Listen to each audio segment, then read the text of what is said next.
ગુજરાત રાજ્યમાં ટૂંક જ સમયમાં સ્થાનિક સ્વરાજની ચૂંટણી આવવાની છે. ગુજરાત રાજ્યની પ્રજા ભાજપ શાસિત મ્યુનિસિપલ કોર્પોરેશન, જિલ્લા પંચાયત, તાલુકા પંચાયતની તરફ રોડ હોય તો રોડમાં ભ્રષ્ટાચાર,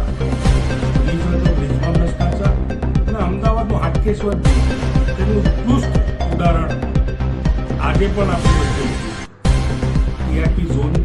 રાજકોટના જે કાંડમાં નિર્દોષ બાળકોના જીવ ગયા, હરની જેવા કાંડમાં નિર્દોષ બાળકોના જીવ ગયા, ગાંધીનગર અને અમદાવાદ, ખાસ કરીને ગાંધીનગરમાં દૂષિત પાણીના લીધે નિર્દોષ બાળકોના જીવ ઉપર જેને કહી શકાય કે ખતરો બહુ મોટા પ્રમાણમાં ત્યારે ચોખ્ખું પાણી ના આપી શકે, પ્રજાને સારા રોડ ના આપી શકે, પ્રજાને સારી વ્યવસ્થા ના આપી શકે, તાલુકા પંચાયત, જિલ્લા પંચાયત